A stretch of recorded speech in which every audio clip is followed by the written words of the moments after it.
exploring lakes, rivers, and reservoirs across the country with an unyielding goal to enlighten viewers from a fisheye perspective. Come along and we'll investigate the habitat. Much more than a fishing show. This is an eye-opening aquatic experience. Welcome to Kim Stricker's Hook and Look. As fishermen, having a clear understanding of the habitat preferences of dissimilar fish can prove invaluable when analyzing new waters. For instance, when available, smallmouth bass favor rock, sand, and gravel sections in which to reside and proliferate. Open sandgrass flats with sparse weed growth come in a close second in many lakes, with both areas offering refuge to forage species as well. Conversely, largemouth bass display a preference for thick cover and, when accessible, flourish in heavy aquatic undergrowth. Although ever so controversial, it's been observed that prolific exotic flora is a magnet to both baitfish and largemouth as well. In any case, once you comprehend the lake's habitat and identify the food source within, you draw yourself closer to becoming at one with the lake. There you go. Kim 200, Chris 4.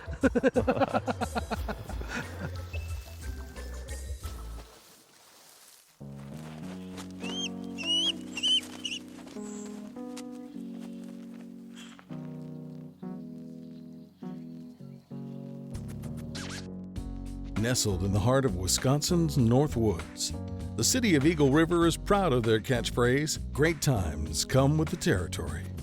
Well known for being a popular vacation and retirement destination, Eagle River has another nickname, the snowmobile capital of the world. However, this sunny late spring morning is perfect for a much less wintry quest. One touch of the button every time. Chris Berg, Evinrude Director of Marketing and Wisconsin native, has lured the Hook and Look crew back to the North Woods, and he and host Kim Stricker idle out in preparation for breaking down one of the Eagle River area's many unfamiliar bodies of water. When you're fishing a brand new body of water and you're trying to dissect it, if you can get your hands on a good topographical map. Now, Lake Master, they're digital maps. These are high definition contour maps, and they've got plenty of them here in Wisconsin. And we're going to use that to kind of give an idea. This lake has a lot of shoals, rocky shoals, and rocky points that we're going to take a look at, and I think we'll figure something out. Sounds good.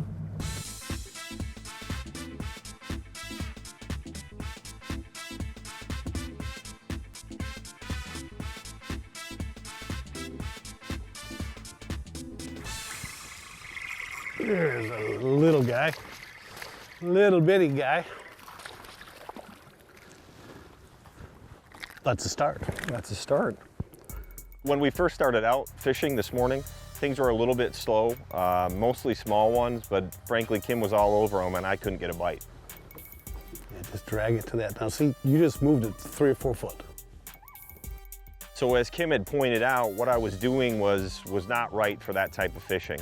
It's going a little bit too fast, my movements were a little bit jerky, and ultimately, as he pointed out, it's all about presentation. So I slowed things down and things started to turn around. Ooh, that's a good one, that's a good one. That's a good one. Easy, easy, easy, easy, easy. You're supposed to let me net it. You don't hold it. I'm gonna see you work. That's not bad. That one's a little bit bigger. He followed it out of the bed quite a ways because you weren't right on the nest. No, and he hit it right away too. Yeah, nice. A little bigger. I think we're, as the day progresses here, we're getting a little bit bigger. Why don't you toss him back?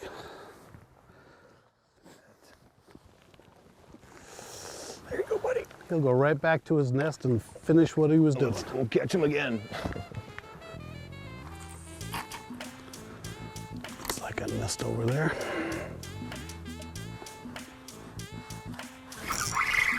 There we go. Net. Yeah.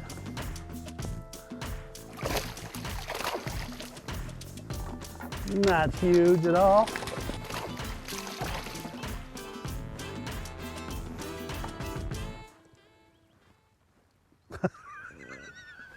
Slow motion.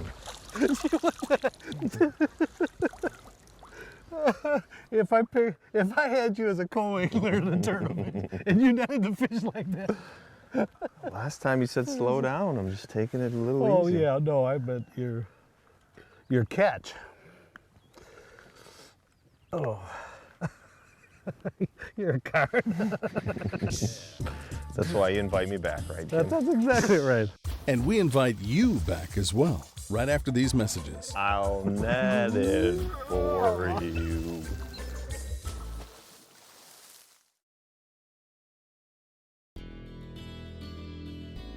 Hook and Look is brought to you by Strike King Lure Company, #1 in fishing lures. Humminbird, simply, clearly, better. Seagar, always the best. And by Boat US Angler.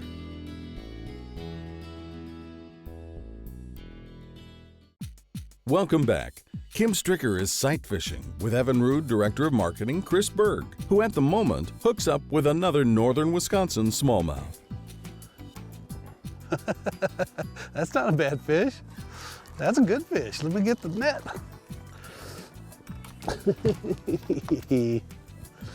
Yeah, good job, Chris. There you go. Nice fish. Awesome.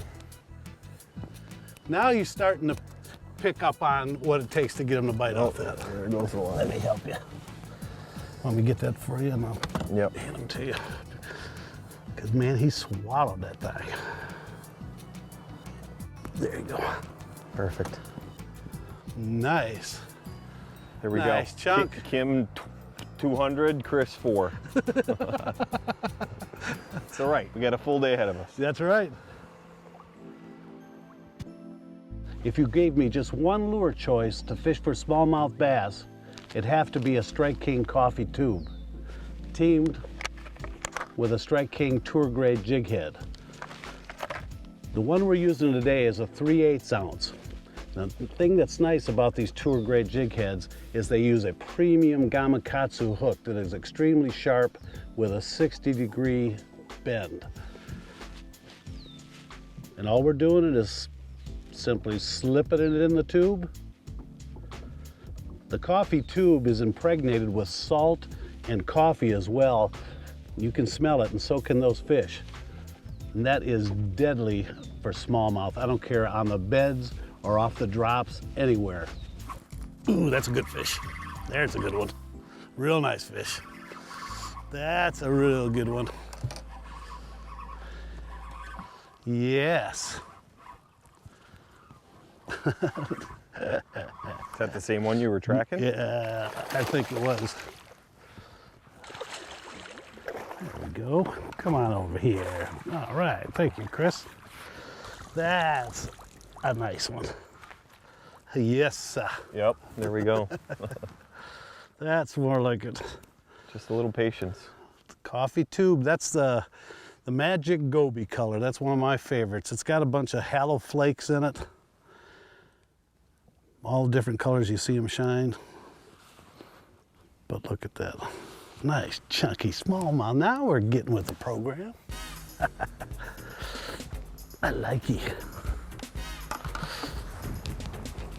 All right, there you go.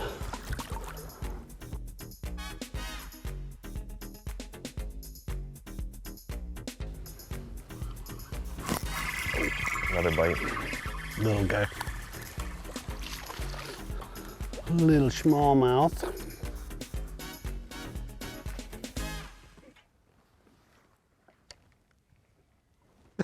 Would you stop? I'm gonna on your leg if you keep doing that. How to treat like your I'm fishing sponsors with- 101. It's like I'm fishing with Dumb and Dumber. Stick around. Chris Berg gets even wetter when Hook and Look returns.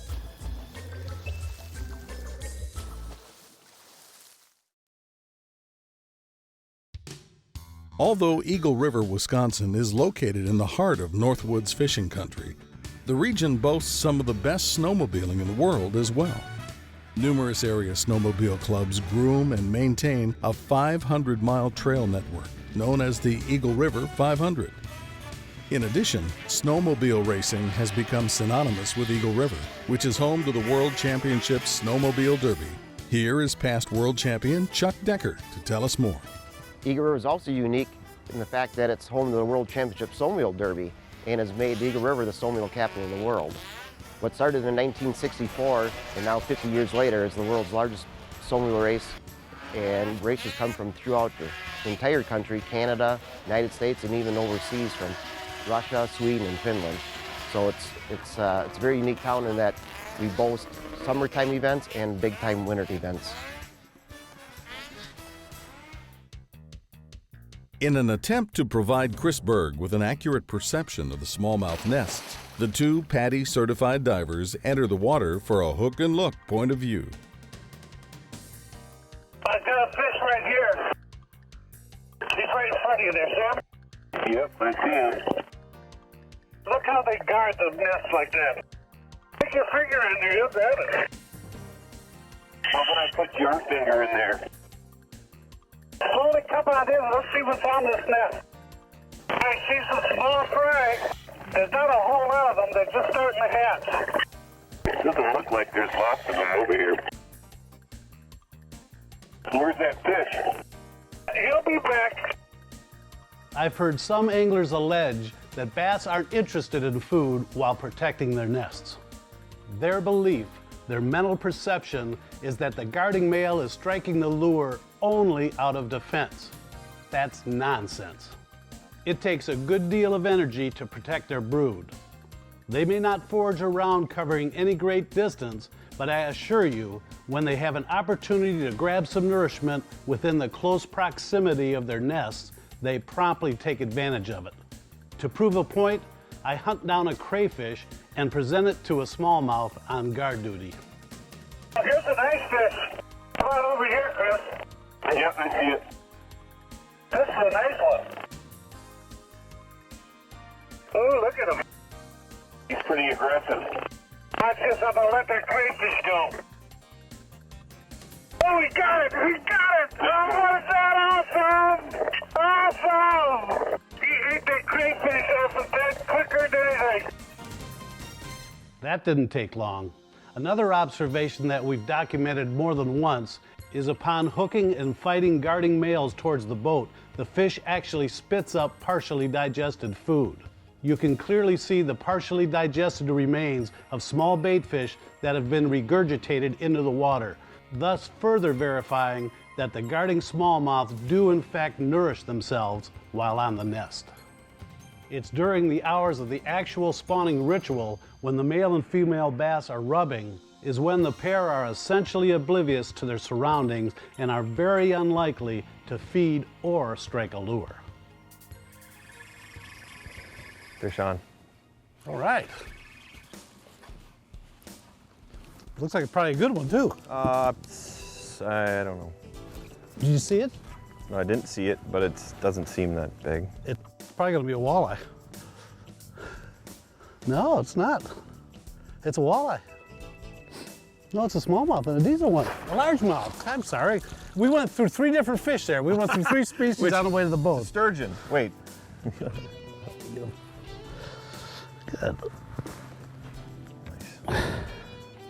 Get him out of the net. There you go. Ooh, he was a little bit bigger than he felt like. Yeah. But you're right. I got weed, caught weed, and right as I pulled it out. That triggered the strike. Yeah. Wow. Okay, buddy. Good job, Bruce. There you go. On the next. Back he goes. For its incredible casting properties and unparalleled durability, I spool all my spinning reels with braided line. Seaguar Kansan is one of the thinnest diameter braided lines available today and the perfect connection to Seaguar fluorocarbon leader. To connect the two, I prefer to use a double uni knot. To do so, overlap the 2 tag ends about 7 inches, Double back and form a loop with the fluorocarbon tag. Wrap the tag over both lines, going through the loop 7 times. Wet and cinch. Repeat this with the braided tag. Now wet and cinch the two together. Then closely clip the tag ends. This forms a secure connection which easily slips through your rod's line guides. Coming up, a lesson in downsizing, right after a word from our sponsors.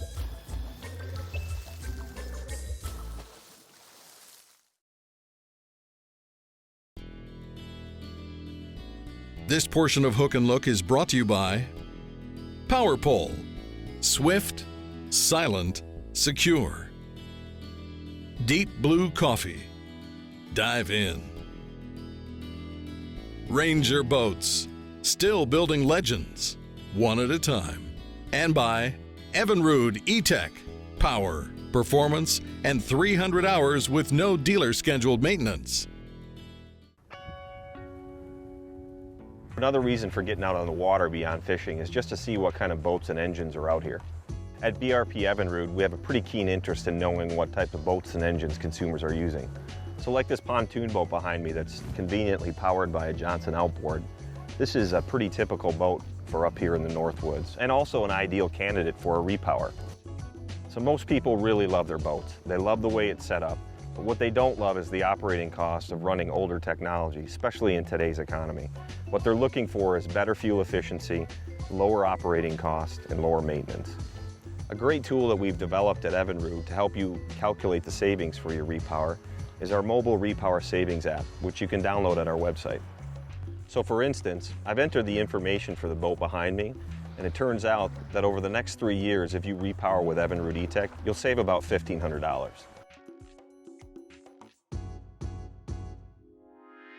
I see those thick milfoil patches. I just want to drop this little tube inside it. Oh, little tube in the milfoil.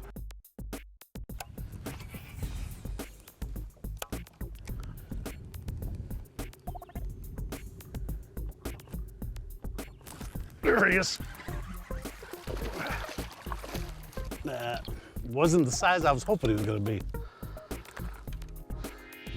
But Hit pretty hard though. yep, when I saw those thick milfoil patches, I thought there's got to be some better largemouth in the base of them, and I'm hoping we can stick a good one.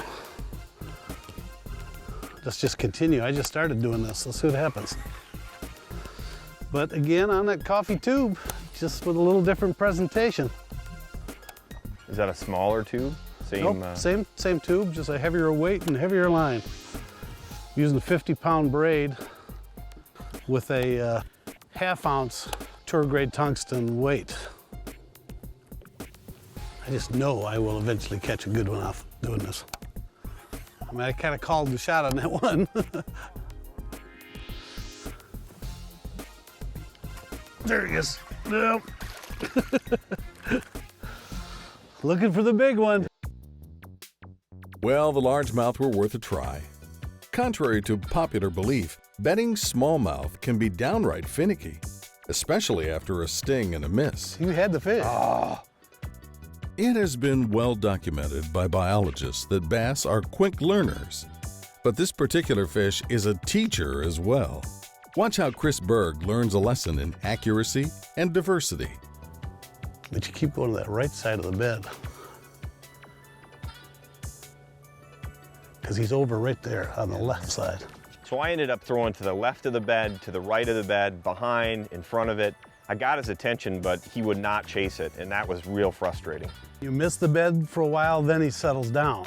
You want to get him hot like that, and he'll grab it big time. So I was on this fish for about 20 minutes, ready to give up, but Kim said that he had a little trick that would help me catch this fish. On several occasions while sight fishing, I've found that by downsizing my presentation to a micro-sized tube like Strike King's Tutti Frutti tube, that the tiny offering will instantly trigger an otherwise hesitant fish. So I quickly tie a short drop shot rig and hook one on for Chris. Now, straight ahead. Okay, back reel, reel, drop it. Now you're gonna catch that fish. Right now you're gonna catch that fish. He's got it. All it takes is decent fish, too. Yep. Come on, back up here. See? Just like that. That is a great trick. Nice smallmouth. It's a trick that he jumped right on it. He did. But you were right. You had to hit it square right in the center, bullseye. Because if not, he hadn't wanted nothing to do with that. They're focused, well, especially when they're locked like that, they're focused right on that key sweet spot on the nest, which is right where either his eggs are or his fry is starting to hatch right there. You know, I don't know exactly what stage at this point. Won't find that out when we get in the water. Right. Look, excellent good sized fish. I feel that fish. That's a heavy, heavy fish. Sometimes bedding smallmouth are triggered by a fast-moving bait with a lot of action, and other times by one that's ever so subtle. Sometimes they want a bulky bait, and at times they even prefer a micro bait. The point is, if you're not getting bit, experiment and change lure size and speed. I want to thank Chris Berg not only for inviting us to the North Woods, but for he and Evinrude's commitment to the Hook and Look program. Be sure to take the opportunity to visit your Evinrude dealership and check out the Evinrude product line. On next week's show, KVD's big brother Randy Van Dam does some hooking and looking with us. He'll share some tips while putting us on an assortment of quality catches. Be sure to tune in then when once again we Hook and look.